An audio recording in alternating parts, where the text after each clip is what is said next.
menyanyikan lagu kebangsaan Indonesia Raya. Hadirin dimohon berdiri.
Hadirin dipersilakan duduk kembali.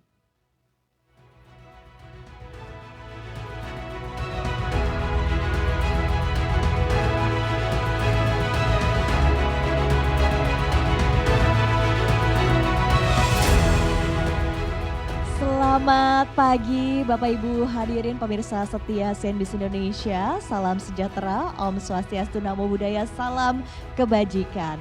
Selamat pagi dan selamat datang dalam acara CNBC Indonesia Central Banking Forum 2026.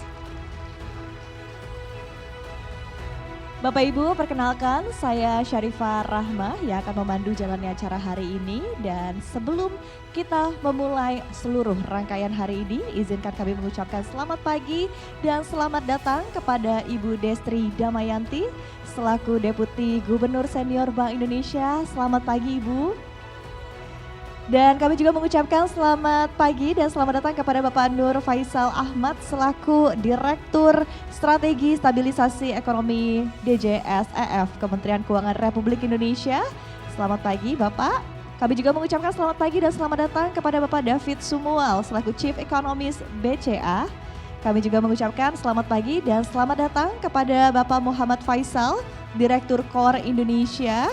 Dan kepada Bapak Erwin Gunawan Hutapea selaku Kepala Departemen Pengelolaan Moneter dan Aset Sekuritas DPMA Bank Indonesia. Selamat pagi Bapak. Kami juga mengucapkan selamat bergabung kepada Bapak Wahyu Daniel selaku CEO dan pemimpin redaksi CNBC Indonesia. Dan kami tentunya juga mengucapkan selamat pagi dan selamat datang kepada seluruh pelaku industri market dan finansial, ekonom, perwakilan dari universitas dan juga pemirsa setia CNBC Indonesia dimanapun Anda berada. Bapak Ibu hadirin, kita ketahui bahwa volatilitas nilai tukar di tengah ketidakpastian global menjadi faktor penting yang mempengaruhi stabilitas ekonomi dan kepercayaan pasar sehingga perlu dijaga untuk memperkuat ketahanan ekonomi nasional. Sebagai otoritas moneter, Bank Indonesia tentu memiliki peran strategis dalam menjaga stabilitas nilai tukar dan sistem keuangan domestik melalui berbagai kebijakan serta instrumen yang responsif dan adaptif terhadap perkembangan global. Oleh karena itu, hari ini bersama dengan CNBC Indonesia menghadirkan sebuah forum diskusi Central Banking Forum 2026 dengan tema kita hari ini yaitu ketahanan ekonomi Indonesia dalam menghadapi volatilitas nilai tukar global, di mana hari ini kita akan mempertemukan para regulator, pelaku industri, ekonom, serta pemangku kepentingan terkait untuk membahas perkembangan volatilitas nilai tukar global serta implikasinya terhadap ketahanan ekonomi Indonesia. Untuk itu Bapak Ibu hadirin, sebelum memulai rangkaian acara hari ini, marilah kita dengarkan bersama opening speech yang akan disampaikan oleh Bapak Wahyu Daniel selaku CEO dan pemimpin redaksi CNBC Indonesia. Kami persilahkan.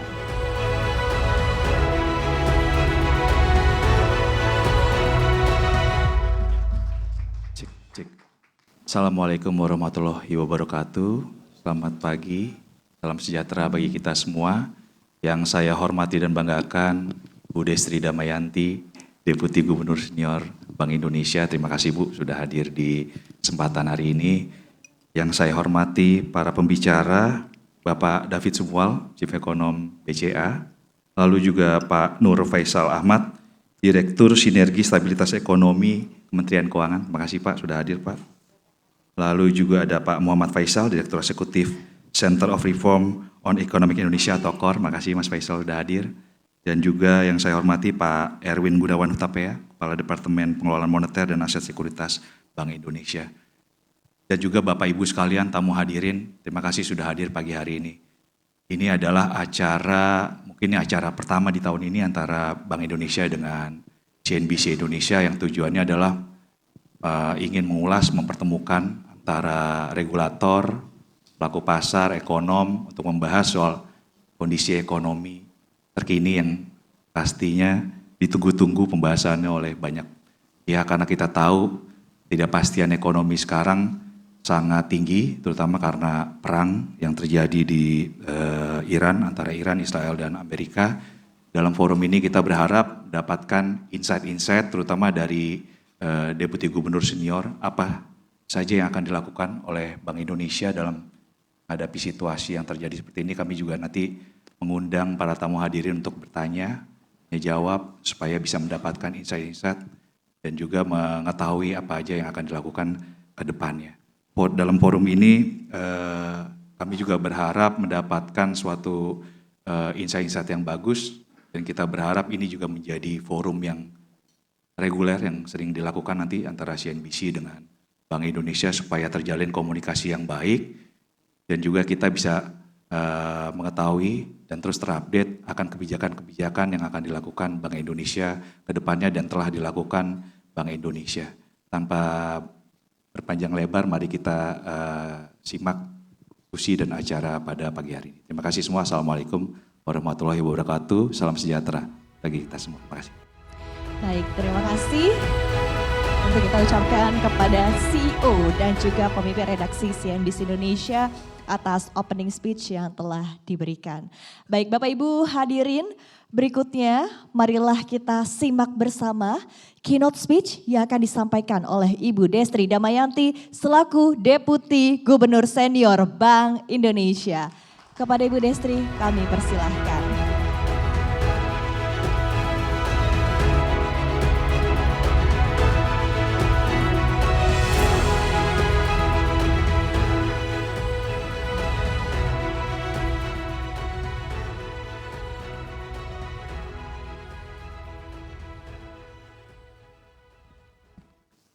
Baik, bismillahirrahmanirrahim. Assalamualaikum warahmatullahi wabarakatuh. Salam sejahtera buat kita semua, salam, Om Swastiastu, Namo Buddhaya, salam kebajikan, Rahayu. Pertama tentu saya mengucapkan syukur Alhamdulillah kepada Tuhan Yang Maha Kuasa, Allah Subhanahu Wa Ta'ala karena kita diberikan kesempatan dan kesehatan sehingga kita bisa berkumpul pagi hari ini. Pas hari Senin pembukaan market pula gitu ya. Pak Erwin sebenarnya deg-degan juga gitu. Kita bisa berkumpul bersama di sini. Tentunya terima kasih untuk CNBC untuk selalu kerjasamanya yang baik dengan Bank Indonesia dan juga dengan semua insan di lembaga keuangan. Dan topik yang kita bahas juga tentunya topik yang cukup menarik dalam situasi saat ini dan kami juga dari Bank Indonesia ingin sharing kepada Bapak Ibu sekalian kira-kira apa sih yang kita lakukan dalam menghadapi situasi seperti ini.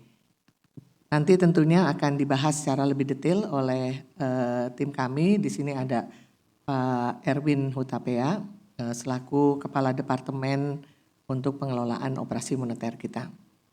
Saya akan coba mengantarkan, saya menggunakan slide tidak terlalu banyak, hanya ada 4 slide. Yang ingin saya sampaikan, boleh dibantu slide-nya? Slide-nya ada? Nah ini.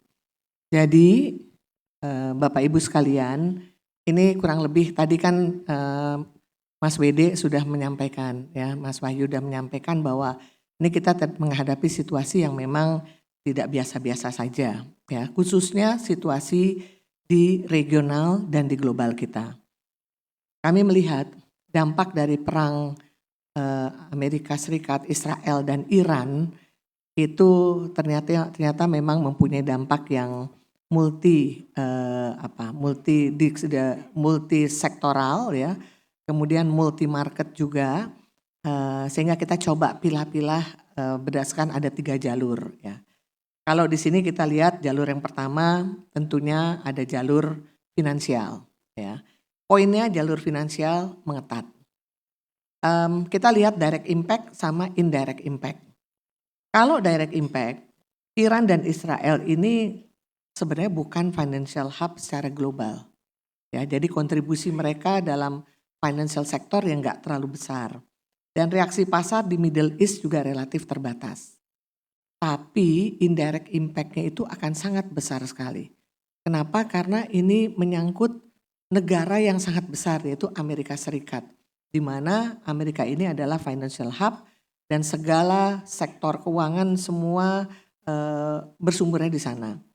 Sehingga tentunya apalagi tempat strategis dari Iran, tentunya ini akhirnya banyak pengaruhnya tidak hanya ke financial tapi ke hal-hal yang lain, ya. Apa indirect impact-nya dari apa yang terjadi di perang di Iran tersebut adalah ketidakpastian pasar keuangan global dan juga sentimen risiko itu akan naik. Jadi bukan hanya Middle East aja yang kena atau Iran, tapi justru yang di luar itu mereka ketidakpastiannya dan risiko finansialnya memang meningkat. Kemudian juga terjadinya perilaku risk off. Jadi artinya para pelaku di sektor keuangan ini mereka berusaha untuk menjauh dari risiko. Mereka nggak mau mengambil risiko, sehingga ini yang menyebabkan terjadinya safe haven activity. Jadi untuk amannya cari deh aset yang kira-kira aman buat mereka. Dan mau nggak mau memang flow akhirnya banyak ke advance economies, termasuk kita juga lihat di Amerika sendiri DXY-nya juga terus mengalami peningkatan. Jadi dollar index terhadap major currency yang lainnya terus mengalami peningkatan. Kemudian juga flow ke emerging market, jadi bukan hanya ke Indonesia, tapi ke emerging market juga berkurang. Ya, di Indonesia pun kita merasakan, walaupun alhamdulillah sekarang sudah mulai kita lihat inflow ada masuk di SBN, kemudian di saham mulai sedikit gitu, kemudian ada di SRBI, tapi overall kita masih terjadi outflow sekitar 21 triliun.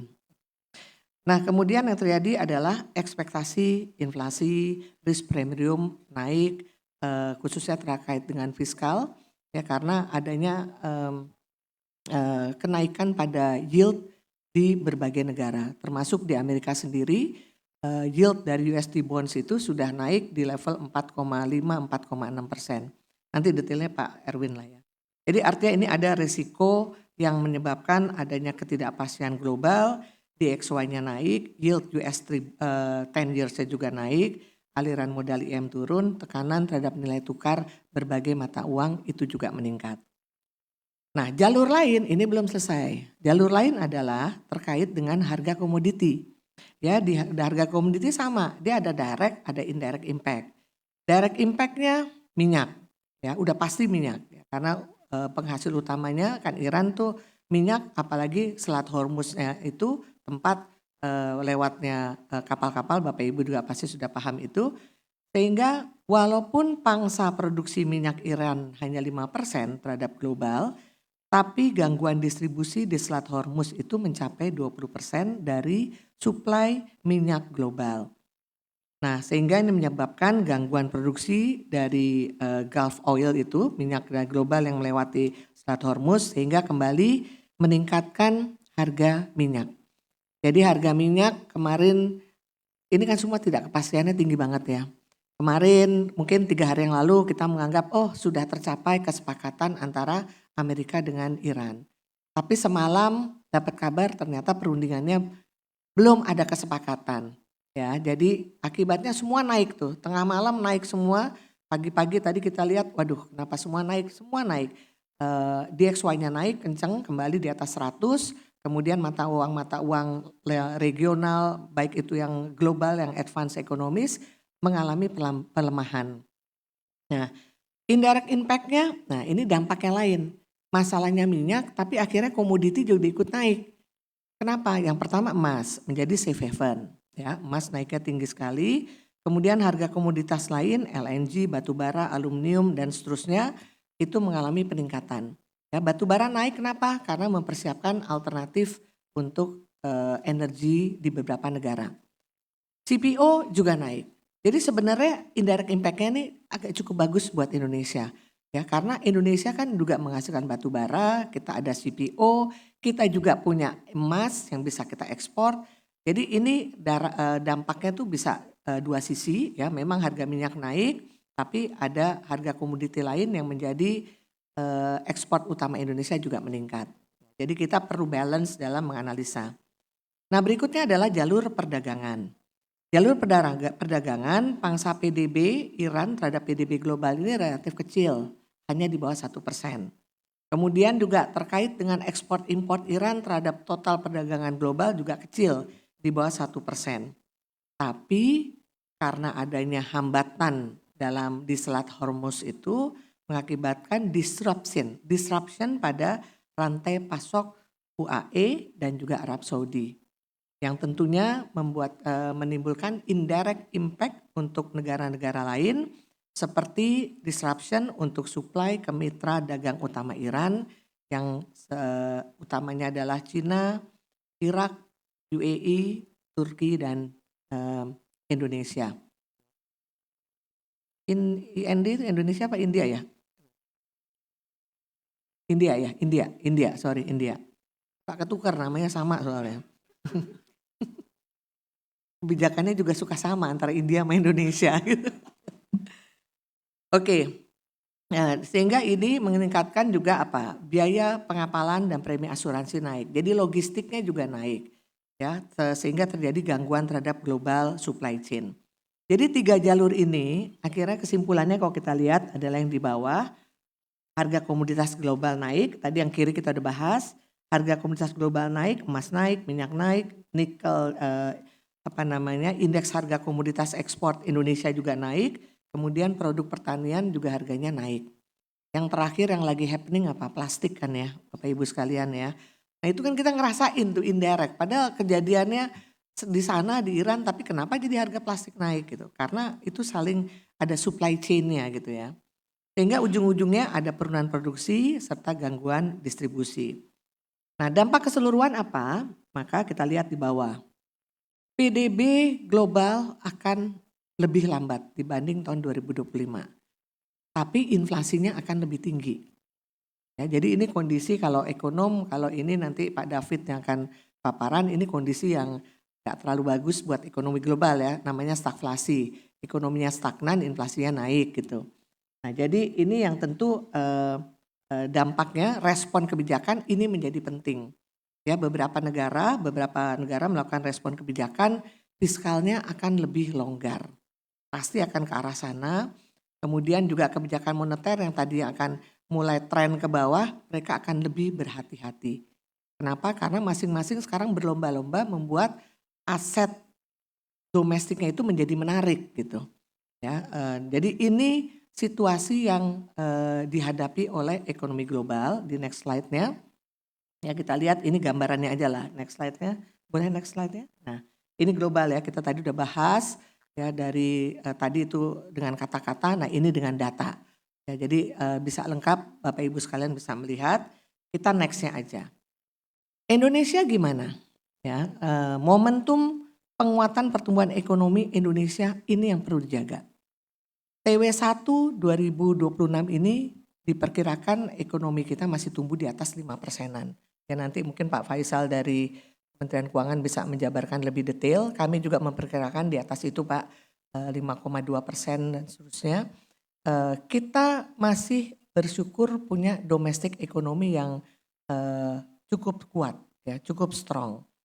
Dan juga kalau kita lihat di sini indeks penghasilan saat ini, saya cuma pakai 2 indikator. Nanti mungkin deh teman-teman, kalau saya borong semua nanti mereka nggak ngomong soalnya. Nah jadi saya bagi-bagi aja. Saya pakai 2 ini slide yang biasa juga suka ditampilkan kemarin pada acara Pak Presiden Taklimat itu juga suka menampilkan ini.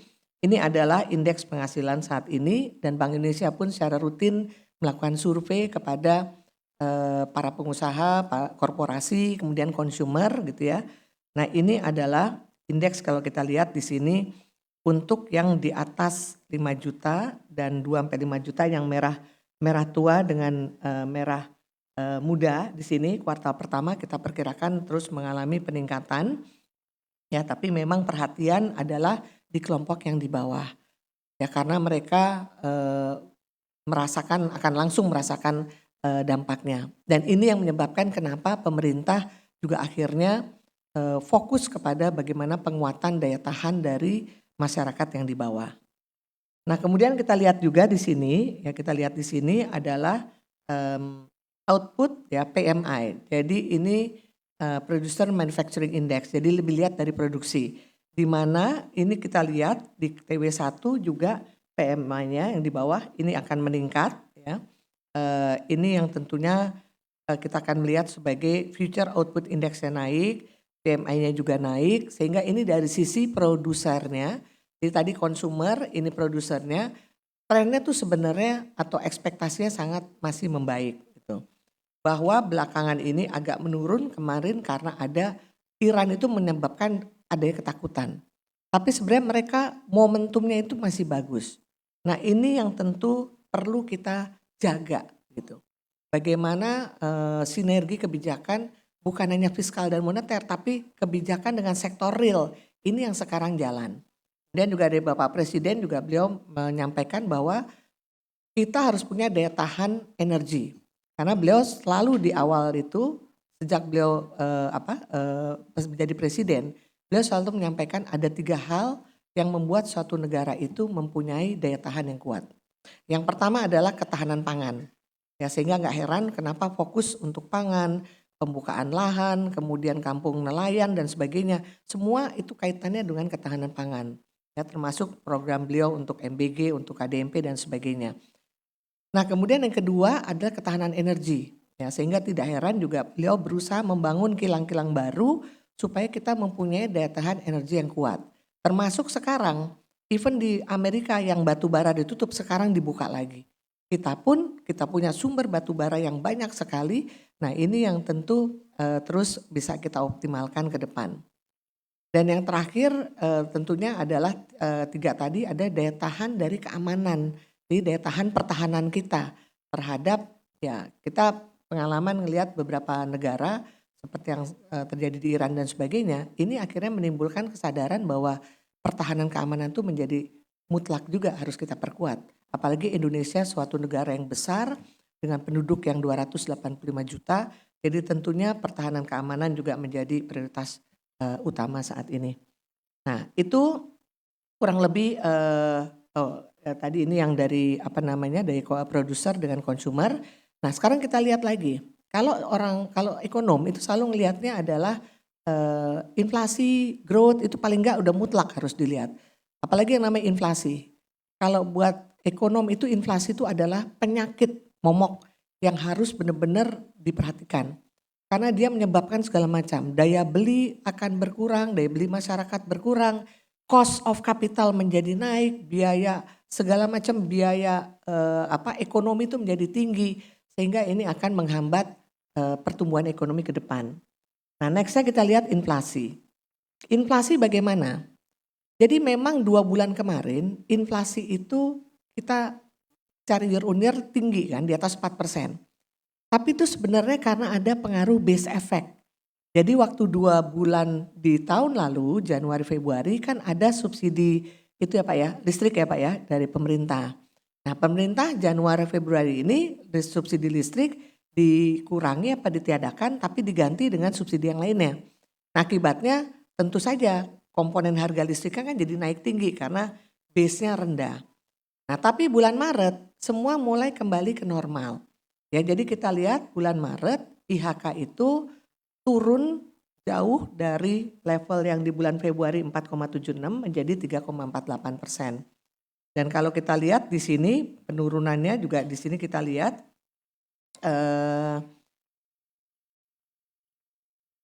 inflasi inti ya core inflation itu relatif stabil ya bahkan menurun, jadi artinya kapasitas ekonomi itu masih luas kalau kita mau menggenjot pertumbuhan ekonomi. Kemudian juga yang bisa dilihat adalah volatile pangan ya, volatile food ini kan kontribusinya cukup besar di dalam komponen inflasi kita. Dan ini dengan sinergi yang terus dilakukan oleh pemerintah bersama-sama dengan Bank Indonesia, kita punya namanya Gerakan Pengendalian Pangan Indonesia dan sebagainya, maka inflasi pangan mulai mengalami penurunan, termasuk juga kalau kita lihat juga di sini tren di halaman yang di sana, di grafik sana, di mana secara keseluruhan kita lihat tren yang mengalami penurunan di bulan Maret. Jadi ini sudah masuk dalam koridor inflasi Bank Indonesia 2,5 plus minus 1%. Dan apalagi juga dengan kebijakan pemerintah tidak menaikkan harga BBM, khususnya untuk yang subsidi BBM kelompok masyarakat bawah, saya rasa ini menjadi suatu hal juga yang akan sangat positif untuk bisa menahan rupiah ke depannya. Nah, berikutnya slide terakhir yang saya ingin sampaikan adalah nilai tukar. Jadi kalau dilihat apakah Indonesia sendirian? Enggak. Ya, kita lihat sejak adanya serangan di Iran, maka beberapa negara termasuk Korea, Thailand, Filipina itu mereka mengalami depresiasi yang cukup dalam. Kita juga sama mengalami, kita minus 1,91 dan ini posisi kalau di year to date sejak awal tahun. Jadi pergerakan nilai tukar ini kita nggak sendirian. Beberapa negara mengalami hal yang sama seperti yang tadi saya sebutkan karena juga beberapa mengalami outflow yang cukup signifikan termasuk peningkatan adanya risiko premium yang cukup besar.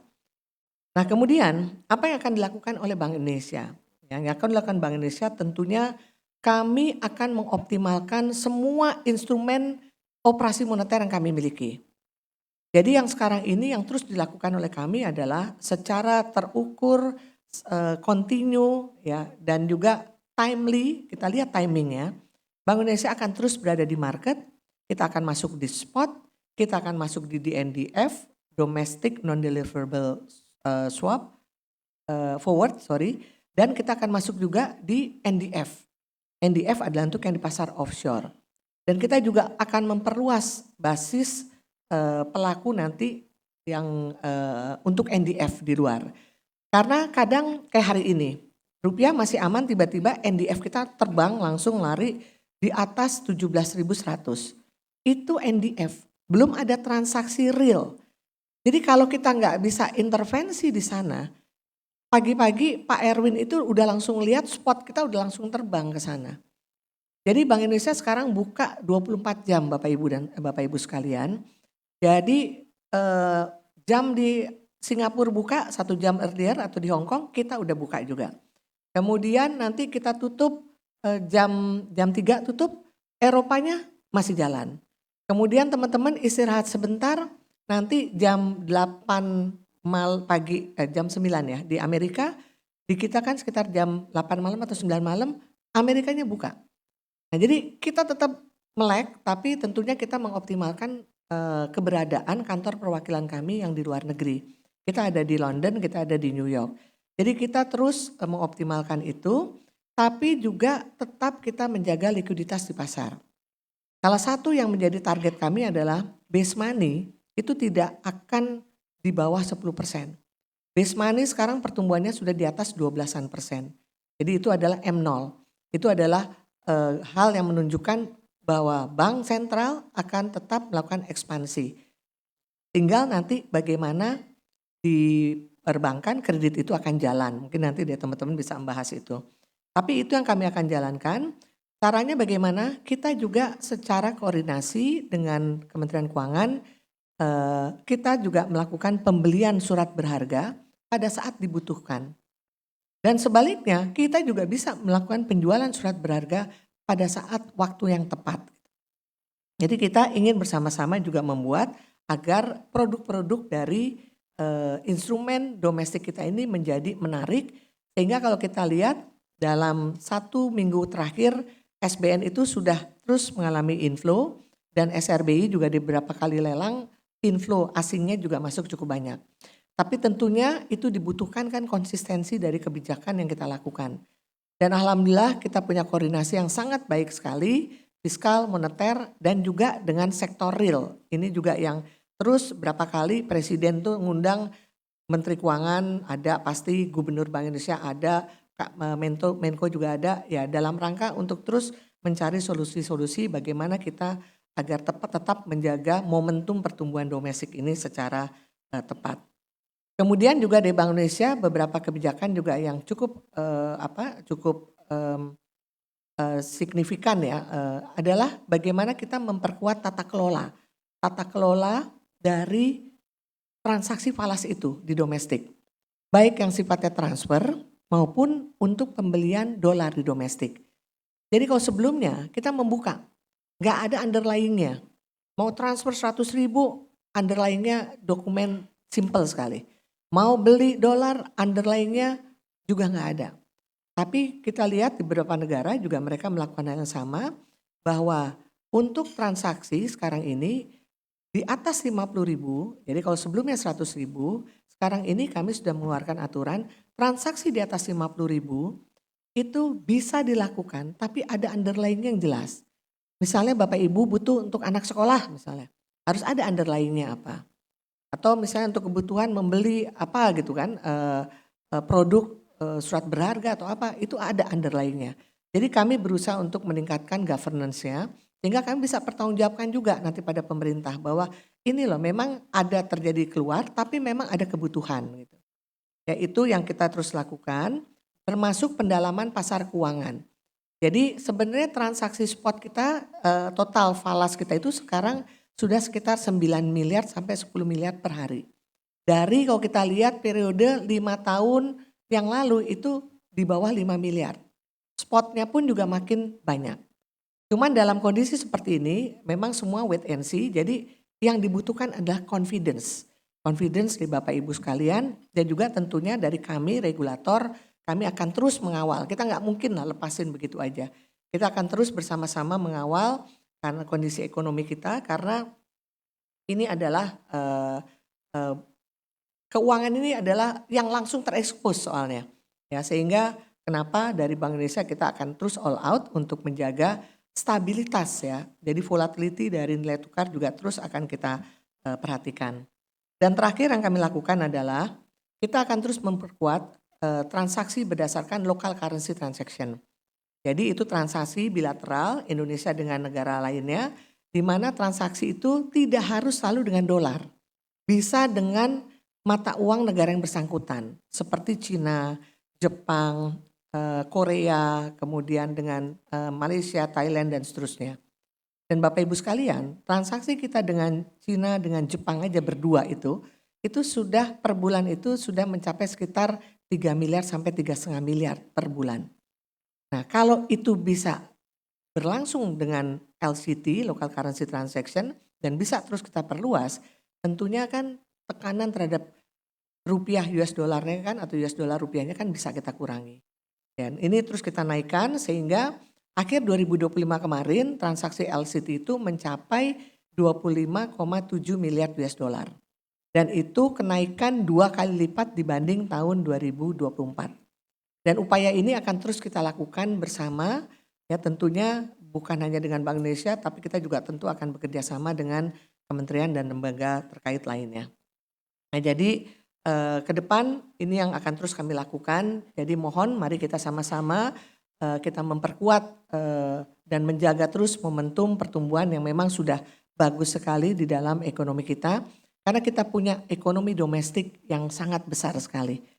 Ya, konsumsi masyarakat, private consumption itu juga kontribusinya masih di atas 50%, sekitar 54-56%. dan terus daya beli itu terus akan dijaga oleh pemerintah dengan berbagai programnya. Dan akhir kata saya ingin menyampaikan ada satu quote ya, ini juga quote-nya saya pikir sangat relevan dengan kondisi saat ini, bahwa stabilitas hari ini adalah hasil kerja bersama.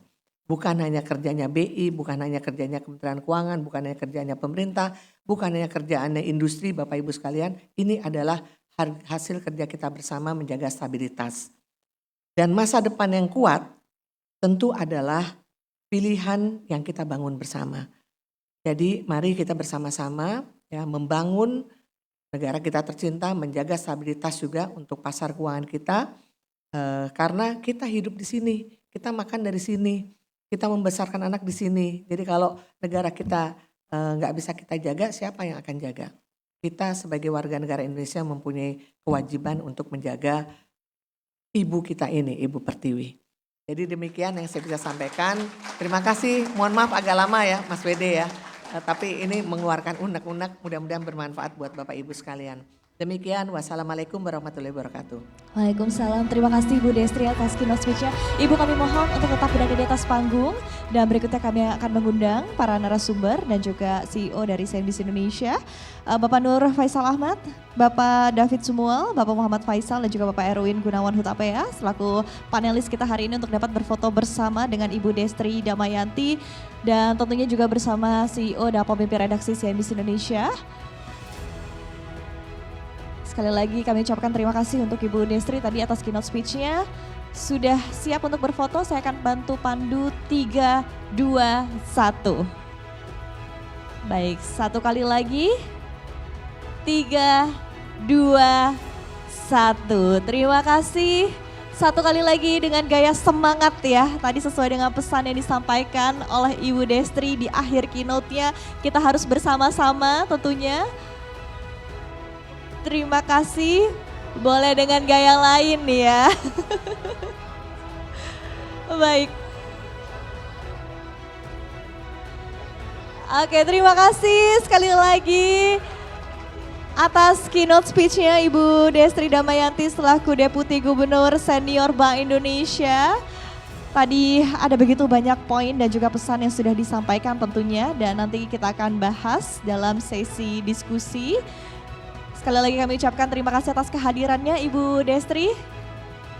Dan Bapak Ibu, Ibu Destri akan melanjutkan ke agenda berikutnya dan akan beranjak dari acara hari ini. Terima kasih sekali lagi Ibu Destri Damayanti selaku Deputi Gubernur Senior Bank Indonesia telah menyampaikan keynote speech.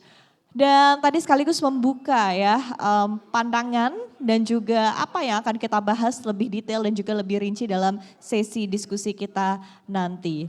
Baik, Bapak Ibu, nanti kita akan membuka sesi diskusi dan di akhir sesi diskusi juga akan ada sesi tanya jawab bersama Bapak Ibu semua. Dan sebelumnya kita nanti akan mendengarkan juga pemaparan yang akan disampaikan oleh para narasumber kita hari ini ya. Jadi ada beberapa narasumber dari berbagai pihak tentunya, dari Bank Indonesia perwakilannya, kemudian juga dari Kementerian Keuangan Republik Indonesia, dari Ekonom dan juga dari KOR Indonesia. Dan nanti kita akan mendengarkan satu persatu pemaparan yang akan disampaikan secara singkat ya. Sekali lagi ini hanya untuk pembuka sesi diskusi saja. Dan baik Bapak Ibu langsung saja kita akan simak pemaparan yang pertama. Izinkan saya mengundang Bapak Erwin Gunawan Hutapea selaku Kepala Departemen Pengelolaan Moneter dan Aset Sekuritas DPMA Bank Indonesia. Kami persilahkan.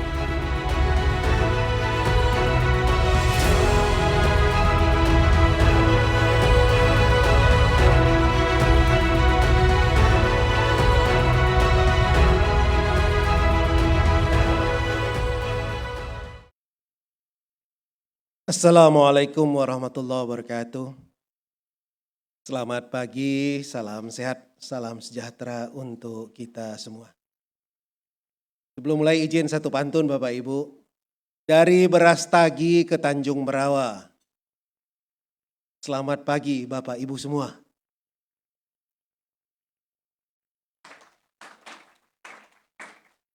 Bapak dan Ibu, saya beruntung karena bisa bertemu dengan Bapak dan Ibu, mudah-mudahan kegiatan hari ini sebagaimana tadi Bu Destri sampaikan dapat menjadi sebuah kesempatan buat kami untuk bisa menyampaikan kepada Bapak dan Ibu apa yang menjadi fokus, kemudian harapan dan langkah-langkah yang dilakukan oleh Bank Indonesia khususnya dalam rangka menjaga stabilitas untuk terus dapat mendorong pertumbuhan ekonomi secara berkelanjutan. Saya singkat saja Bapak dan Ibu, melanjutkan tadi apa yang sudah disampaikan oleh Bu Destri pada slide 2 kalau boleh tayangan saya.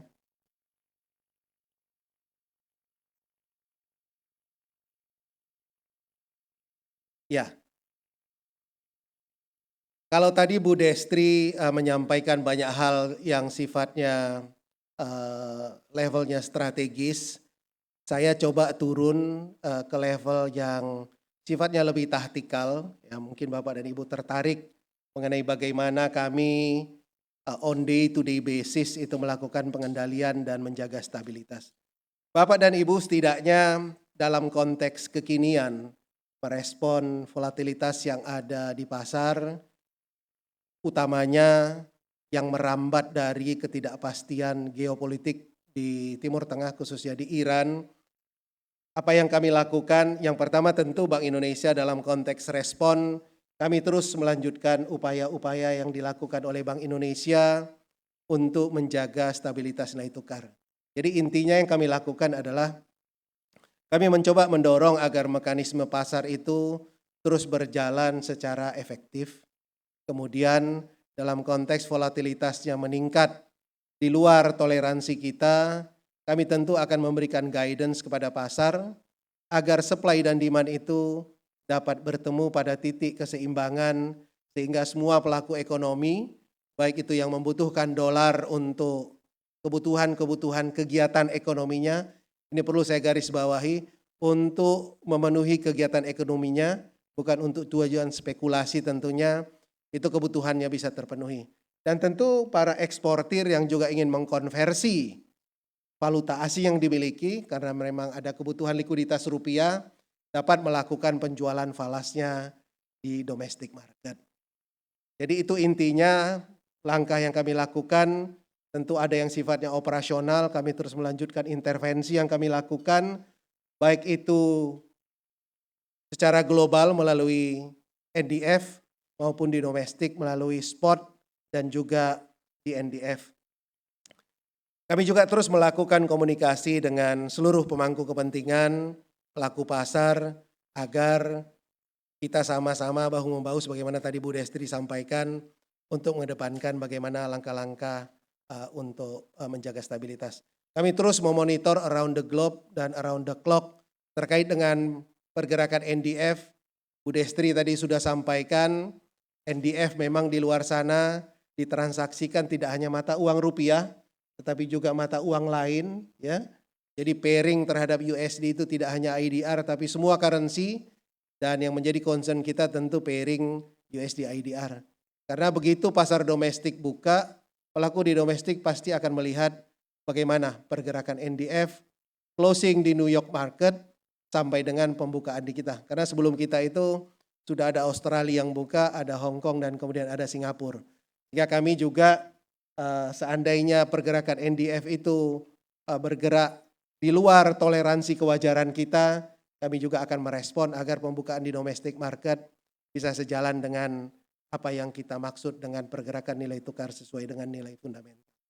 Kemudian Bapak dan Ibu, yang kedua yang kami lakukan tentu adalah bagaimana dalam situasi yang saat ini, Bu Destri tadi sudah sampaikan bagaimana kondisi fundamental ekonomi kita. Kemudian hal yang harus kita sadari adalah memang domestic market kita terkait dengan supply demand dan falas itu membutuhkan yang namanya inflow dari non-resident. Di semua aset kelas rupiah, apakah itu SBN tempatnya Pak Nur Faisal, di saham ataupun di SRBI. Sehingga dalam situasi seperti ini kita melihat bahwa utamanya setelah perang di Iran itu pada akhir Februari terjadi, outflow dari domestic market kita itu terus terjadi dalam skala yang awalnya besar dan sekarang secara perlahan sudah mulai agak berkurang, tetapi ini tentu menjadi sebuah tekanan permintaan lagi terhadap US dollar selain permintaan korporasi yang memang ada kebutuhan pembayaran impor ataupun pembayaran hutang. Outflow ini tentu akan menimbulkan tekanan terhadap permintaan US dollar. Nah, sehingga yang kami upayakan adalah kami terus mendorong agar terjadi proses adjustment secara gradual, khususnya terkait dengan SRBI yang menjadi instrumen Bank Indonesia, agar inflow pada pasar SBI terus terjadi. Jadi on week to week basis kami terus melakukan lelang SRBI dengan harganya yang terus kami kalibrasi. Dan kita sudah mengamati tadi Bu Destri menyampaikan inflow sudah mulai terlihat meskipun masih secara perlahan. Mudah-mudahan confident terhadap ekonomi domestik dan pasar kita terus terjaga sehingga inflow bisa menambah supply di domestic market kita untuk menyeimbangkan adanya kebutuhan-kebutuhan dolar yang sifatnya dari korporasi. Kemudian selain itu Bapak dan Ibu, dalam situasi saat ini tentu untuk mendorong pertumbuhan ekonomi, perbankan, korporasi juga memerlukan likuiditas. Sehingga yang kami lakukan adalah terus mengupayakan agar likuiditas tersedia pada jumlah berapapun yang dibutuhkan oleh kegiatan ekonomi untuk terjadinya perputaran kegiatan ekonomi. Sehingga kami terus melakukan ekspansi likuiditas lewat instrumen yang dalam kendali Bank Indonesia, apakah itu instrumen yang sifatnya efek swap, instrumen repo, ataupun kami juga melakukan pembelian SBN di pasar sekunder agar likuiditas yang ada dapat memenuhi kebutuhan kegiatan ekonomi. Secara singkat pada slide 3 Bapak dan Ibu, kalau kita lihat slide 3 boleh? Tadi Bu Destri di panel kiri ini saya tidak akan jelaskan lagi, tapi di panel kanan Bapak dan Ibu dapat kami sampaikan bahwa pergerakan nilai tukar di negara manapun tidak bisa dilepaskan dari fundamental. Salah satu fundamental yang kita lihat adalah bagaimana neraca pembayaran. Panel pada kanan adalah gambaran bagaimana neraca perdagangan kita. Jadi ketika neraca perdagangan kita defisit, mau tidak mau terjadi memang koreksi pada nilai tukar. Kalau kita surplus ya nilai tukar akan cenderung menguat. Ini hal yang sifatnya memang otomatis di dalam ekonomi manapun. Sehingga yang kami lakukan adalah bagaimana agar proses adjustment-nya itu terjadi secara gradual dan mudah-mudahan ke depan neraca perdagangan kita seiring dengan peningkatan produksi dan ekspor dapat terus mengalami peningkatan. Kemudian pada slide 4 ini yang kami lakukan terkait dengan bagaimana upaya kami untuk meningkatkan daya tarik aset rupiah. Di panel kiri atas Bapak dan Ibu bisa lihat bahwa baik flows SRBI maupun flows SBN ya sudah mulai kelihatan menunjukkan perbaikan dan proses adjustment terkait dengan harga pada kiri bawah sudah mulai kita lakukan secara gradual. SRBI 12 bulan itu sekarang sudah berada pada 5,66% dan kalau kita lihat memang secara tahunan memang akumulasi SBN kita masih negatif, tapi on day to day basis dan weekly basis kami sudah mulai mengamati ada tanda-tanda inflow yang terjadi. Kemudian pada slide terakhir, slide 5 terkait dengan ekspansi likuiditas yang kami lakukan. Ini Bapak dan Ibu gambaran operasi kami, baik itu operasi yang sifatnya ekspansi lewat instrumen moneter di panel kiri atas. Kita terus melakukan injeksi likuiditas ke pasar agar kegiatan ekonomi terus berputar. Kemudian pada panel kanan gambaran operasi yang kami lakukan lewat pembelian SBN untuk terus mendorong ekspansi likuiditas, baik itu pembelian SBN di pasar perdana, SPN dan SPN syariah, karena sesuai mandat undang-undang pasar perdana Bank Indonesia hanya boleh melakukan pembelian pada tenor sampai dengan 1 tahun, sementara di pasar sekunder kami melakukan pembelian untuk tenor-tenor yang lebih panjang. Jadi Bank Indonesia intinya akan terus komit untuk menjaga stabilitas nilai tukar, menjaga kecukupan likuiditas rupiah, dan kita secara gradual mendorong adjustment di aset kelas rupiah kita untuk mendorong inflow agar ada supply untuk menjaga keseimbangan nilai tukar. Mungkin itu sebagai pemancing diskusi pada pagi ini. Terima kasih. Wabillahi taufik wal hidayah. Wassalamualaikum warahmatullahi wabarakatuh. Waalaikumsalam warahmatullahi wabarakatuh. Terima kasih Bapak Herwin Kapea atas tadi kebijakannya dan pandangannya. Nanti kita akan berdiskusi lebih lanjut. Namun sebelumnya Bapak Ibu, kita akan dengarkan kembali pemaparan yang akan disampaikan oleh panelis yang kedua hari ini, yaitu Bapak Nur Faisal Ahmad selaku Direktur Strategi Stabilisasi Ekonomi DJSEF Kementerian Keuangan Republik Indonesia. Kalau tadi dari sisi moneter, kali ini kita akan mendengarkan dari sisi fiskal yang akan disampaikan. Silahkan Bapak.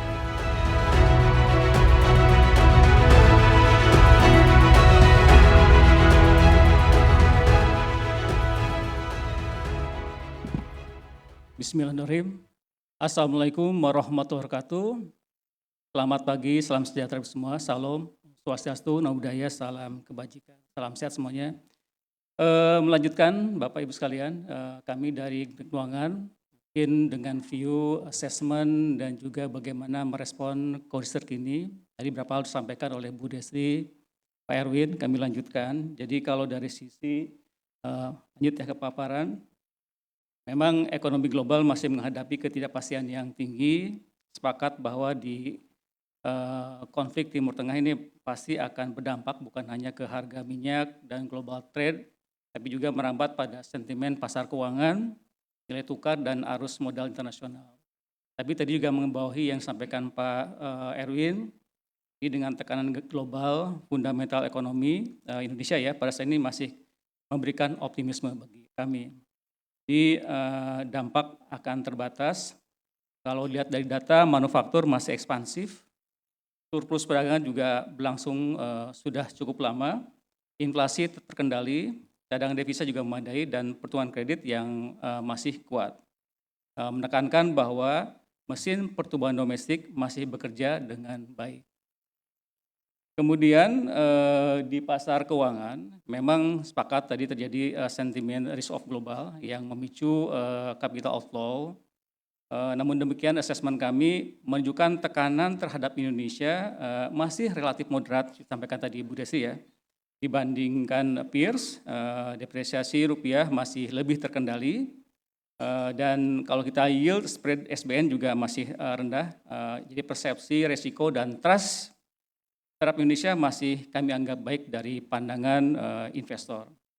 Jadi capital outflow yang terjadi kita lihat secara hati-hati, memang sebagian berasal dari faktor teknis transaksi korporasi dan bukan sepenuhnya karena perubahan fundamental. Pemerintah, tadi sampaikan juga Bu Desti, pasti berupaya menjaga market confidence ya melalui pengelolaan APBN yang tentunya prudent.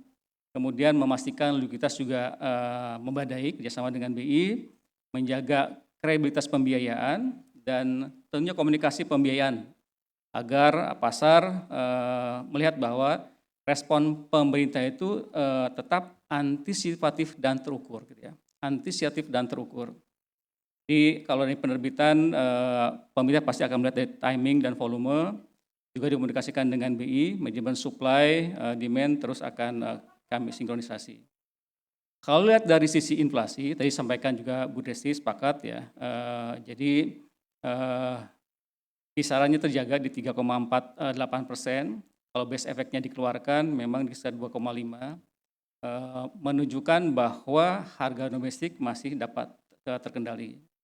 Kalau lihat dari inflasi inti juga tetap stabil, jadi daya beli masyarakat masih terjaga, dengan permintaan domestik tetap tumbuh dengan sehat. Memang pengaruh dari Ramadan aja memang masih ada, tapi tekanan mulai mereda seiring dengan distribusi yang membaik.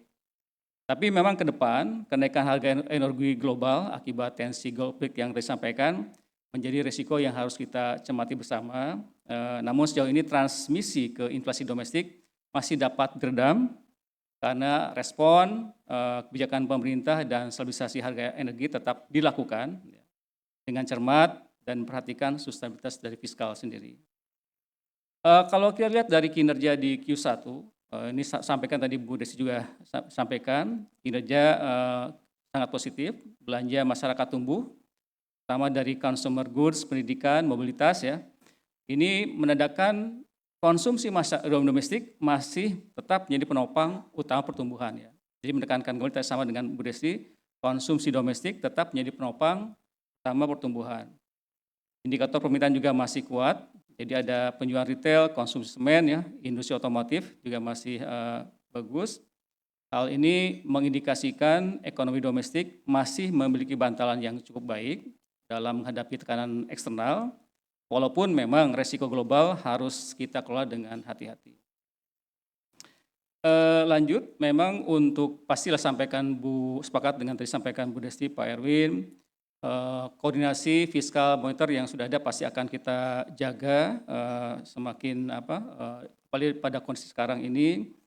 Memang beberapa kebijakan fiskal menempatkan kas ya, dana uang operasional pemerintah sebanyak 200 triliun dan terakhir 100 triliun ini bagian dari bagian cash management pemerintah, tapi komunikasi dengan BI juga dampak kredit kita lihat kan di masih 9,4% dan juga DPK dan likuiditas M0 tadi sampaikan Pak Erwin juga yang bisa di-maintain dijaga BI dengan di 2 digit. Ini memadai juga. Likuiditas domestik yang terjaga memang semakin penting pada saat tekanan eksternal meningkat. Dunia usaha tetap membutuhkan akses pembiayaan yang terjangkau agar tentunya aktivitas produksi dan investasi tidak tertahan. Jadi sinergi fiskal moneter, kenaikan resiko global kita dapat redam sehingga stabilitas keuangan terjaga dan pertumbuhan ekonomi tetap bergerak. Kemudian ini juga tetap kami munculkan juga di tengah tekanan global termasuk kenaikan harga minyak dunia, posisi Indonesia relatif kuat dibandingkan peers G20, pertumbuhan ekonomi pada kisaran tinggi, inflasi juga terkendali dibandingkan peer tentunya, sisi fiskal defisit tetap dijaga prudent. Ini kan merekan juga pada rekan-rekan semua, kita menjaga defisit yang prudent juga dan rasio utang ya dengan fiscal rules defisit di bawah 3%, kemudian rasio hutang di bawah 60%, tapi kita pasti akan di kisaran di 40% untuk rasio hutang terhadap GDP. Hal ini menjadi penting karena saat harga energi global naik, negara dengan fundamental fiskal yang kuat memiliki kemampuan lebih besar untuk meredam dampaknya ya terhadap ekonomi domestik tanpa mengganggu kredibilitas APBN. Ini pesan dari kami. Kemudian stabilitas ekonomi yang terjaga selama beberapa tahun ini pasti akan tercermin dari aspek kesejahteraan. Tingkat pengangguran menurun, tingkat kemiskinan juga tren menurun, lapangan kerja juga masih ada tumbuh positif. Dalam konteks kenaikan harga minyak global pada saat ini, menjaga stabilitas menjadi semakin penting karena tekanan energi berpotensi mempengaruhi biaya hidup masyarakat berpendapatan rendah. Karena itu, sekali lagi tekankan, pemerintah berupaya agar gejolak eksternal tidak langsung diteruskan ke harga domestik. Sehingga perbaikan kesejahteraan yang sudah ada bisa tetap terjaga. Kemudian dalam situasi global gejolak geopolitik termasuk di risiko di Timur Tengah, APBN kembali menempatkan sebagai shock absorber utama ya bagi perekonomian. Jadi kalau kita lihat memang di APBN baseline-nya 70 USD per barrel, dan yang terkini kan masih kita lihat di 78 gitu ya. Pemerintah tetap memantau dan juga menyiapkan ruang mitigasi lah apabila harga BBM ya akan ada tetap kenaikan. Tentunya pemerintah akan melakukan ruangnya ada efisiensi belanja, refocusing program, dan juga tetap dengan percepatan belanja prioritas, tapi di sisi pendapatan terutama yang dengan SDA akan tetap didorong untuk bisa meningkat. Jadi tetap kembali dari si APBN defisit akan dijaga di bawah 3%, dan kalau kita lihat dari kondisi tadi sebenarnya kita optimis bisa di Q1 ini bisa tumbuh di 5,5% atau lebih. Kemudian walaupun ini tidak dimunculkan karena menunggu respon APBN dulu Kementerian Keuangan, untuk realisasi APBN sampai dengan Maret 2026, ini juga melihat kondisi yang sehat dan responsif, di mana pendapatan bisa masih tumbuh ya 10,5%. Jadi 574,9 triliun. Ini pajak masih kuat walaupun dengan tekanan global. Di saat yang sama belanja juga tumbuh tinggi. belanja bisa tercapai 31,4% ya. Tadi penerimaan 10,5, belanja 31,4%. Ini menunjukkan bahwa APBN aktif untuk mendukung stabilitas ekonomi, mempercepat belanja prioritas, dan menjaga daya tahan domestik. Memang ini juga memperlihatkan bahwa strategi pemerintah agak berbeda untuk belanja tahun sekarang dengan tahun sebelumnya. Jadi kalau semua merata, sekarang memang didorong di Q1 ini belanja dipercepat. Ini memang ada implikasi defisit agak lebih lebar dibandingkan tahun sebelumnya, tapi ini karena kebijakan kita untuk dorong belanja di Q1 ini. Lanjut, memang ke depan strategi pembiayaan ekonomi ke depan tidak hanya bertumpu pada APBN, dengan semakin mengarah pada sinergi fiskal, investasi negara, dan juga peran swasta tentunya. APBN akan semakin fokus kepada fungsi utamanya, stabilitas dijaga, melindungi masyarakat, dan juga program prioritas berjalan dengan disiplin fiskal tetap dijaga. Di saat yang sama, Bapak sekalian kan punya Dantara. Ini dorong untuk mengambil peran pada investasi strategis yang bersifat komersial dan berkelanjutan. Sehingga tadi ya, ruang APBN lebih fokus kepada kebutuhan publik yang paling prioritas. Memang pendekatan penting tantangan ke depan semakin kompleks. Kita membutuhkan pertumbuhan yang tinggi, pemerataan kesejahteraan, tapi juga ketahanan ekonomi yang lebih kuat. Dengan pendekatan tersebut, Indonesia tidak hanya merespon gejolak global hari ini, tapi juga bagaimana membangun kapasitas ekonomi yang lebih resilient ke depan. Mungkin demikian yang dapat kami sampaikan. Terima kasih. Wassalamualaikum warahmatullahi wabarakatuh. Waalaikumsalam warahmatullahi wabarakatuh. Terima kasih Pak Nur Faisal. Nanti kita juga akan diskusikan lagi lebih dalam, tapi tadi sudah disampaikan poin-poin penting dari sisi kebijakan fiskal. Terima kasih Bapak sekali lagi. Bapak Ibu, berikutnya kita akan mendengarkan pemaparan dari sudut pandang ekonom yang kali ini akan disampaikan oleh Bapak David Sumual selaku Chief Economist BCA. Kami persilahkan Bapak.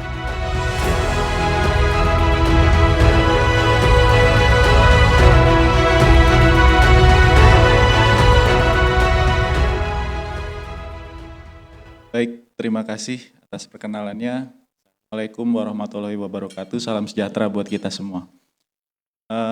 Bapak Ibu sekalian, nih judulnya saya kasih rupiah at crossroads. Sebenarnya bukan rupiah saja tadi ya, disampaikan oleh Bu Destri itu sebenarnya mata uang emerging market itu kelihatan dalam tekanan semua. Bahkan mata uang kuat dunia. Mata uang kuat dunia ini masuk di sana. Kalau biasanya kalau ekonom itu mengukurnya dengan indeks dolar. Indeks dolar itu sudah menguat 3%. Jadi dari 96 ke 99. Sebelum perang masih 96, sekarang 99. Nah rupiah kita terdepresiasi sebenarnya cukup moderat 2%-an tadi ya. Tadi ada Turki lira itu dalam tekanan, Filipina peso dan seterusnya. Banyak yang lebih dari 3%. Bahkan lira Turki itu juga kemarin mereka terpaksa menggadaikan emasnya.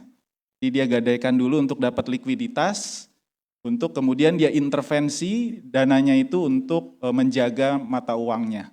Jadi sebenarnya ini juga menunjukkan secara struktural juga likuiditas gold itu juga relatif kuat ya, sehingga bisa dia lakukan intervensi lewat gadai. Oke, saya masuk ke slide pertama. Nah di slide ini saya cuma mau menunjukkan sebenarnya dari sisi fundamental strength dari rupiah itu sebenarnya relatif baik. Jadi kalau kita perhatikan di sini biasanya ekonom menghitungnya itu relatif strength atau kekuatan rupiah dibandingkan mata uang lain itu kita gunakan namanya real effective exchange rate.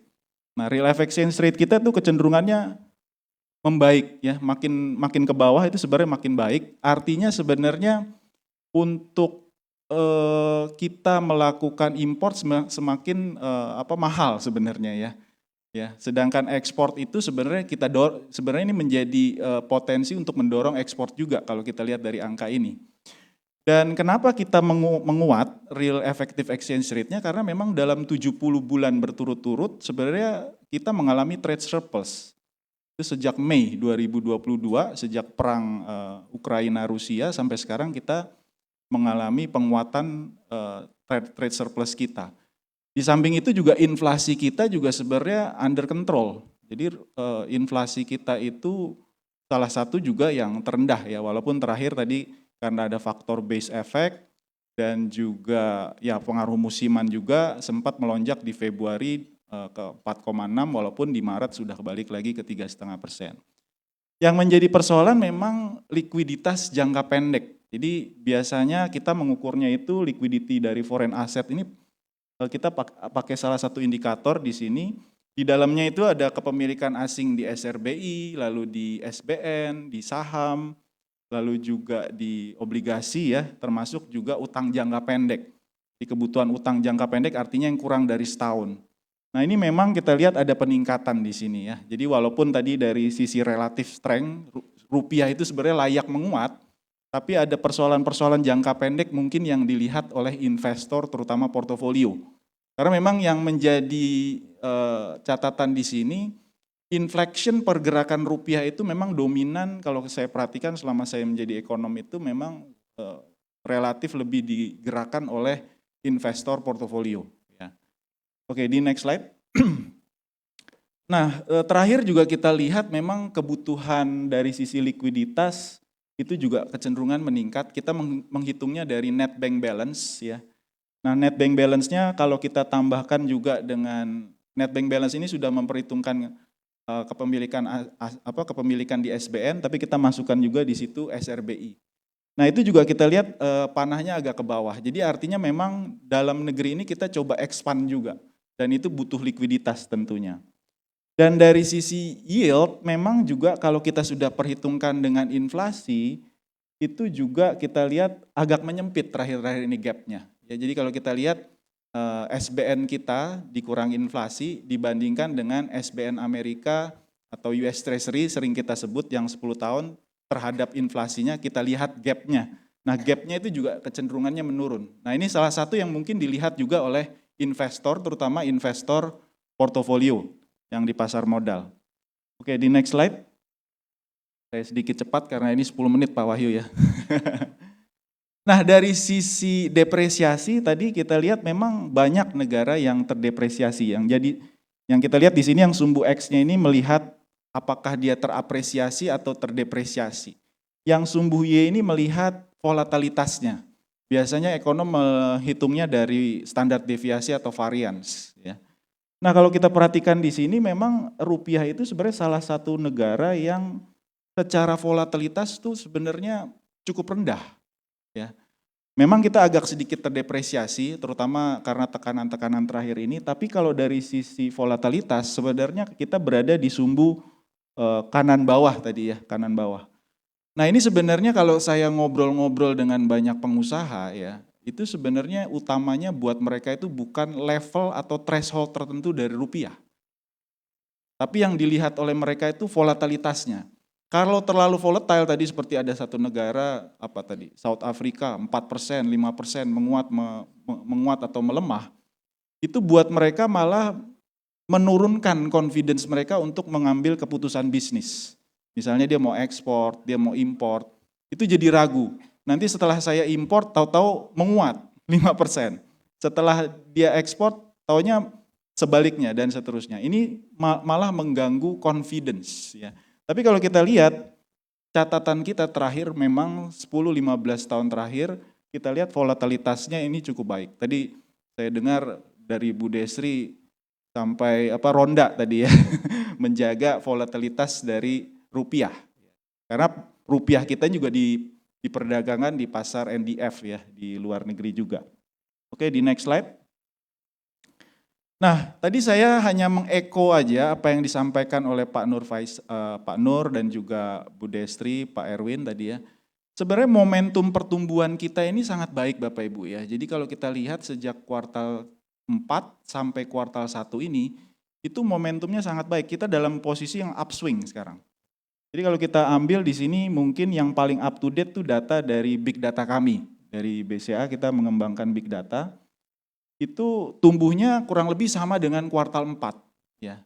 Artinya apa? Pertumbuhan ekonomi kita mungkin di kuartal 1 ini kurang lebih akan sama dengan kuartal 4 tahun lalu. Itu tercermin juga dengan beberapa indikator yang lain, barang-barang durables, kita lihat juga upswing semua. Penjualan misalnya di situ motor ya, mobil ya, lalu juga inflasi juga lumayan terkendali Dari sisi belanja juga strateginya pemerintah ini kan berbeda dengan tahun lalu ya Pak Nur ya. Jadi lebih agresif di awal tahun. Artinya mungkin harus dibacanya nih bahwa ingin kita mendorong pertumbuhan sejak awal tahun. Kan memang selama ini kita selalu kalau di awal tahun agak lambat nih kayak mesin diesel. Nah ini sekarang sudah mulai lebih cepat sejak awal tahunnya. Di next slide. Nah, dari sisi perbankan juga posisi sebenarnya relatif baik. Kita salah satu negara yang capital adequacy ratio-nya, bahkan kalau saya ketemu dengan banyak investor asing itu dibilang apa nggak berlebihan ini, CAR-nya setinggi itu katanya. Jadi CAR kita itu memang salah satu yang tertinggi mungkin di dunia. Mungkin kita masih ingat pengalaman krisis-krisis sebelumnya, terutama krisis 98, itu kenapa mungkin bankers kita itu masih, bankers kita tuh kelihatan masih relatif menginginkan modal yang tebal begitu ya. Dari sisi NPL juga relatif moderat ya, situ 2%-an. Tapi memang ada beberapa segmen tertentu sekarang yang masih dalam tekanan ya. Contohnya untuk SME itu kita lihat memang NPL-nya kelihatan memang ini perlu diwaspadai, sedikit naik ke arah di atas 4%. Di next slide. Nah, ini yang jadi persoalan, memang sentimen jangka pendeknya ini jadi persoalan sekarang. Jadi kita biasanya melihat arah ke depan itu pasar obligasi yang paling efisien sebenarnya kalau kita mau melihat arah ekonomi seperti apa. Untuk ekonomi manapun, mau di Amerika, di Indonesia, kita lihat pasar obligasi.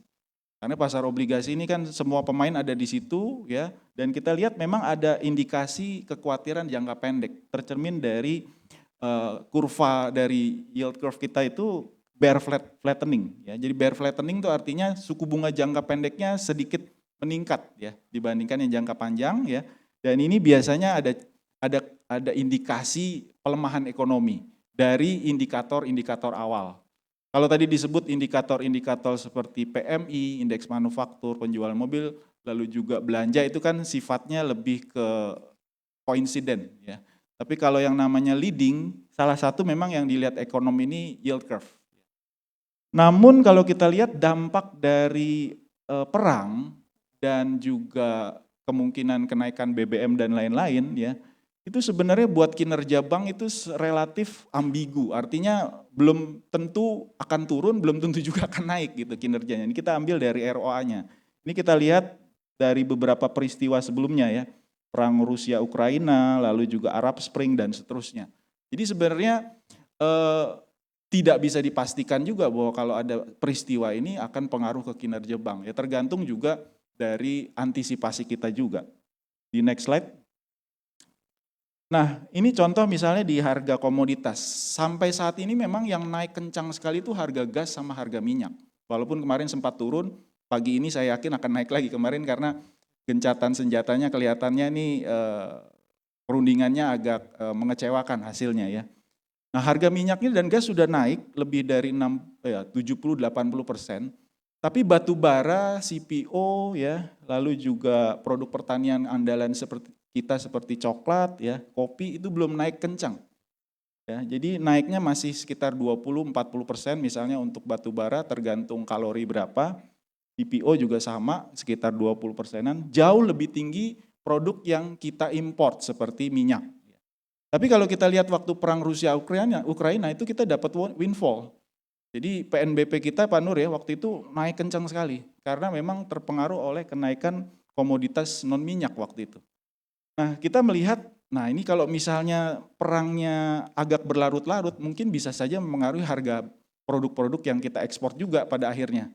Seperti batu bara mungkin bisa meningkat lagi atau CPO karena ada kelangkaan di minyak, ini barang-barang substitusinya akan terpengaruh juga.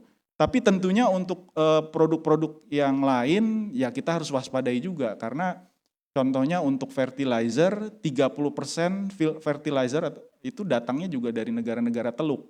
Ya, jadi ketersediaan pupuk misalnya untuk menjaga stabilitas pangan menjadi penting. Di next slide. Nah ini hanya menggambarkan saja bagaimana kondisi ekspor dan impor kita ya. Jadi kalau kita lihat memang aktivitas perdagangan kita itu makin terdiversifikasi Bapak Ibu. Jadi dulu mungkin hanya mengandalkan dua negara, misalnya Jepang, Amerika. Nah ini sekarang mulai terdiversifikasi misalnya dengan Tiongkok, dengan India ya. Ekspor kita semakin besar. Kita lihat dengan Tiongkok, ekspor kita naik ke 24%, import kita juga naik ke 37%. Nah ini memang jadi masalah sekarang Tiongkok itu lebih suka dibayar dengan yuan.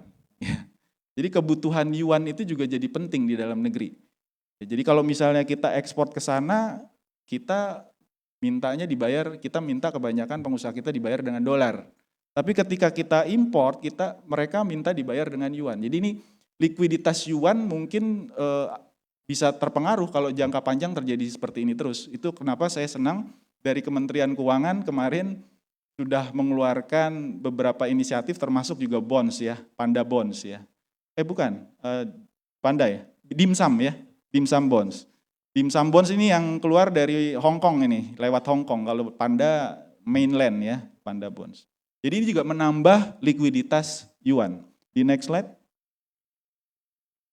Nah ini juga kalau kita lihat mata uangnya seperti apa, penggunaan US dollar masih besar sekali, 97%, 90,7%. Untuk ekspor, untuk import itu 76%. Tapi untuk importnya tadi seperti saya sampaikan, yuan juga meningkat, itu sekarang sudah 10 ya, sudah 10,8%. Jadi ada peningkatan permintaan mata uang yuan juga, karena dari sananya juga mereka minta dalam yuan misalnya. Next slide. Nah ini dari sisi usage-nya, ya ini slide terakhir. Dari sisi usage-nya US dollar di dunia, Bapak Ibu, ini data dari BIS, Bank International Settlement, 89% memang masih dolar. Ya. Di 2025, 89, 2022 88, jadi nggak banyak berubah. Ya. Pair-nya juga kebanyakan dominan masih harus dengan US dollar. Jadi nggak ada tuh pair misalnya rupiah dengan dengan dong Vietnam, itu transaksinya kecil, nggak ada, itu hampir nggak ada. Jadi harus ke US dollar dulu. Jadi hampir semua pair ya itu dengan US dollar. Bahkan mata uang kuat dunia itu juga kebanyakan ya yang paling liquid ya dengan US dollar, Bapak Ibu. Nah itu kenapa ada inisiatif tadi disampaikan juga oleh Bu Desri, kita coba mulai mendiversifikasi untuk mengurangi risiko. Jadi ada local currency settlement, local currency transaction, ini juga dalam rangka mendiversifikasi dan juga memitigasi risiko ke depan. Mungkin saya stop di sini dulu, terima kasih. Pak David Sumual, menarik sekali tadi paparannya. Bapak Ibu, nextnya kita juga akan mendengarkan pemaparan yang akan disampaikan oleh last but not least oleh Bapak Muhammad Faisal selaku Direktur Core Indonesia yang akan membahas seperti apa ketahanan ekonomi Indonesia di tengah volatilitas nilai tukar dunia. Silakan Bapak, kami persilahkan.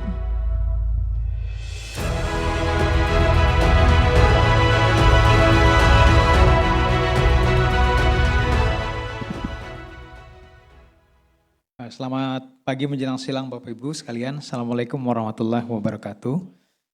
Terima kasih untuk CNBC atas undangannya dan juga rekan-rekan dari Bank Indonesia, para narasumber. Dari 3 pemaparan sebelumnya saya pikir sudah cukup komprehensif dan juga cukup luas dari Pak Erwin, Pak Nur dan juga ada Pak David. Mudah-mudahan saya bisa memberikan beberapa angle yang sedikit berbeda ya. Yang jelas yang pertama adalah bahwa momentum kita untuk bisa tumbuh lebih baik itu masih terbuka lebar walaupun dalam kondisi geopolitik global seperti sekarang memang tekanannya yang dihadapi cukup besar. Nah, saya coba di slide pertama.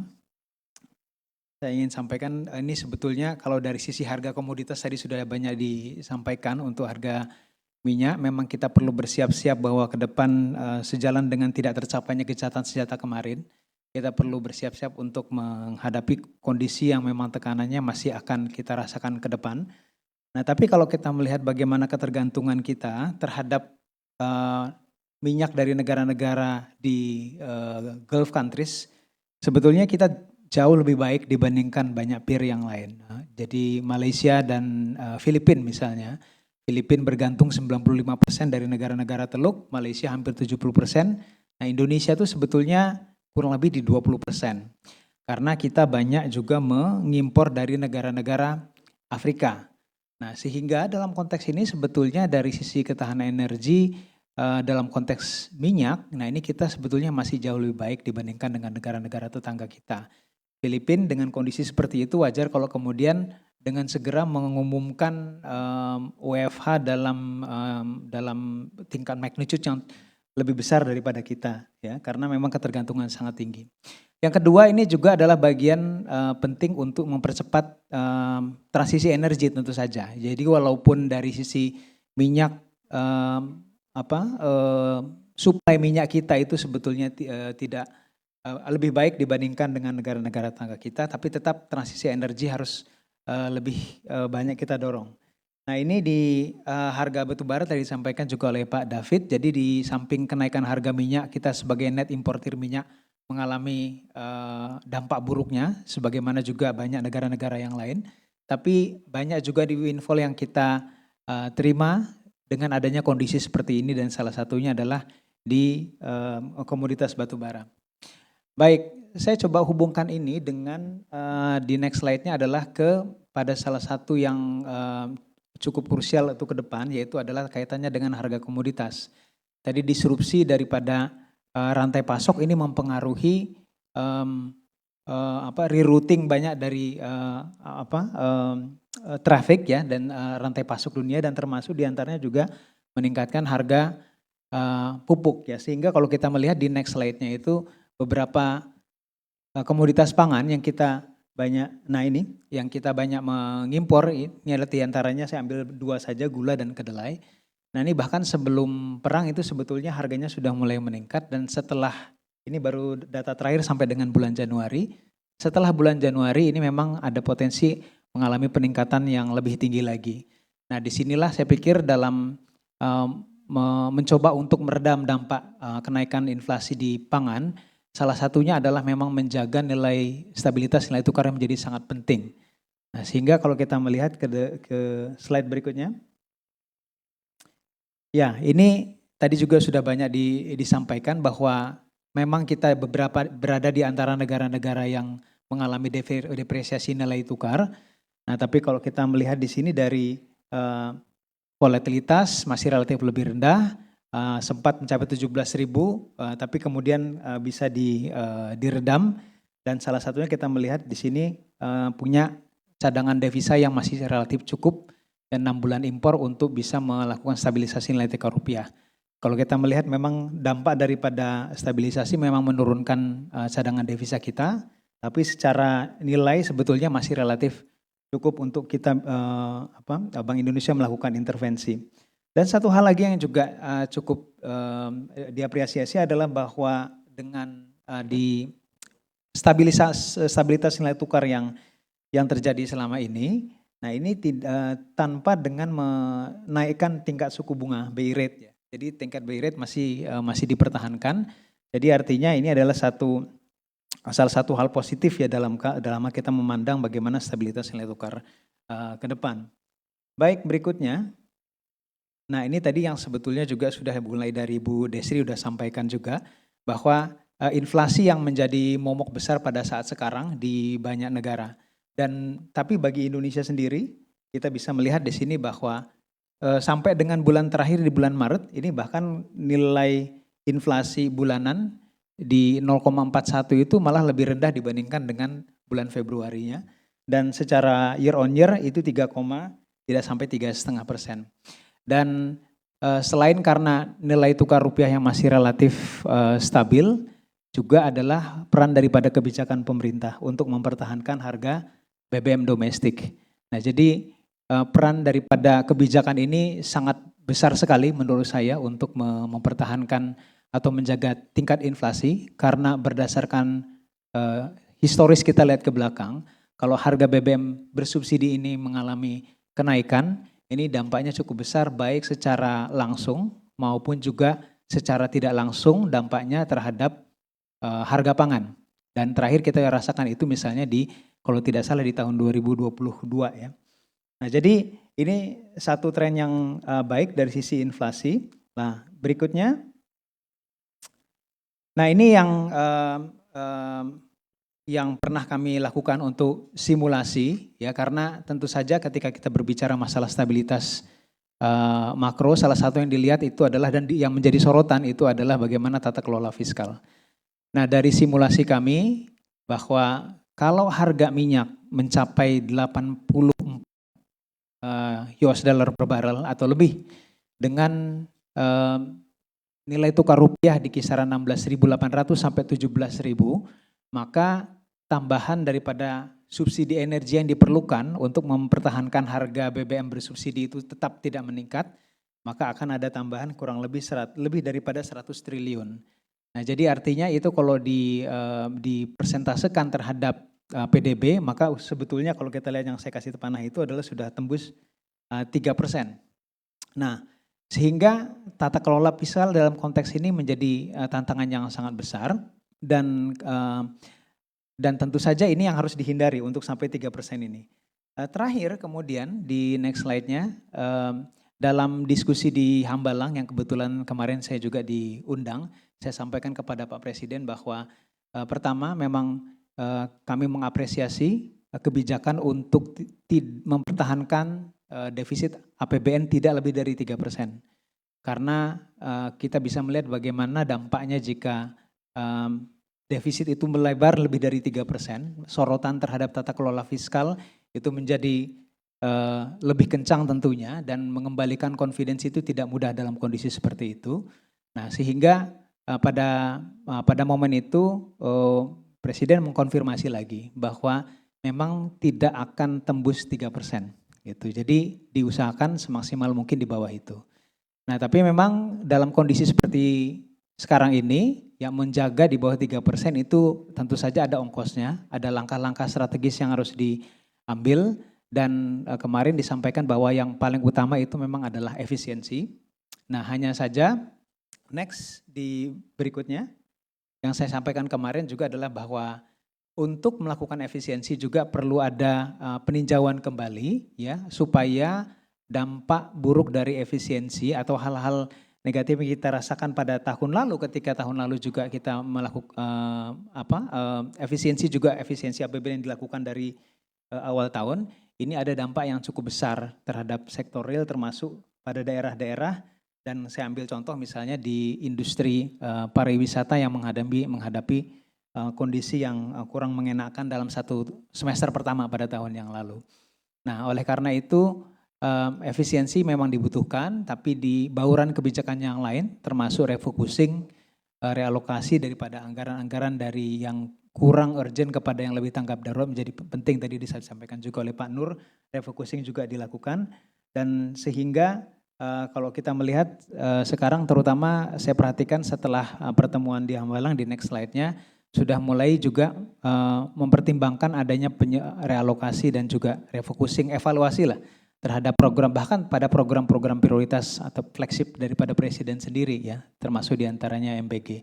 Saya pikir ini adalah satu move respon yang baik ya untuk menjaga stabilitas dan juga kesehatan fiskal pada saat yang sama meningkatkan atau membangkitkan confidence dari masyarakat dan juga pelaku usaha. Next, saya pikir ini slide terakhir, saya ingin mengambil satu catatan tadi bahwa tadi juga sudah disampaikan oleh narasumber sebelumnya bahwa stabilitas nilai tukar rupiah ini tidak lepas juga daripada kondisi kita dalam beberapa tahun terakhir, terutama sejak pandemi, kita terus mengalami surplus perdagangan. Dan ini kelihatan juga dalam grafik ini adalah dari current account deficit kita. Nah, current account deficit kita kalau sebelum pandemi memang kita mengalami defisit yang cukup lebar, dalam satu tahun itu lebih dari 30 miliar US dollar. Tapi setelah pandemi ini justru mengalami penyempitan dan bahkan kita di tahun 2022 pada saat kita mengalami booming komoditas, pada saat itu kita mengalami surplus current account deficit. Nah, saat sekarang tahun terakhir 2025 maksud saya, current account deficit kita sudah relatif tipis ya di kisaran 1,4 miliar US dollar. Dan ini tidak lepas juga kalau kita melihat dari strukturnya kenapa bisa sampai seperti itu adalah kita banyak dibantu juga dengan perbaikan dari kinerja perdagangan kita, terutama pasca pandemi. Nah, di antaranya itu adalah memang salah satunya adalah program hilirisasi yang digalakkan oleh pemerintah yang mulai melihat kelihatan dampaknya itu sudah sejak dari awal pandemi. Nah, sehingga pada saat sampai dengan sekarang kita bisa melihat bahwa yang mendorong daripada surplus perdagangan kita bukan lagi hanya komoditas seperti CPO dan batu bara, tapi juga turunan daripada nikel, kemudian besi dan baja itu mengalami peningkatan. Nah, kalau tren ini kemudian terus diperkuat, maka mudah-mudahan neraca transaksi berjalan kita akan terus semakin tipis defisitnya dan kalau tidak menutup kemungkinan untuk kembali menjadi surplus. Dan tentu saja current account atau neraca transaksi berjalan ini adalah salah satu yang dilihat oleh investor juga ya dalam stabilitas makroekonomi kita dan mempengaruhi juga dari kekuatan atau stabilitas nilai tukar rupiah. Saya pikir saya berhenti di situ. Terima kasih banyak. Assalamualaikum warahmatullahi wabarakatuh. Waalaikumsalam warahmatullahi wabarakatuh. Terima kasih Pak Faisal. Baik Bapak Ibu, kita sudah mendengarkan tadi pemaparan yang disampaikan oleh 4 panelis kita dan pemaparan tadi ini menjadi basic ya untuk nanti kita diskusikan lebih dalam lagi dalam tema diskusi kita yaitu ketahanan ekonomi Indonesia dalam menghadapi volatilitas nilai tukar global. Namun sebelum itu Bapak Ibu kita akan jeda sejenak dan pemirsa jangan kemana-mana tetaplah bersama kami dalam CNBC Indonesia di Central Banking Forum 2026. Kami akan kembali sesaat lagi.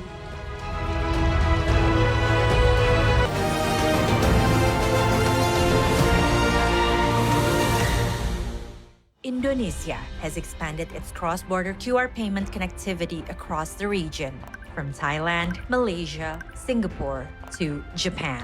Today, this journey continues with South Korea. Indonesia and South Korea, two dynamic economies now more connected than ever. Cross-border QR payments are now fast, easy, affordable, secure, and reliable. Through the Indonesia-South Korea cross-border QR payment linkage, users can pay directly using their domestic mobile payment apps. This initiative empowers businesses, supports tourism, and creates new opportunities for MSMEs in both countries.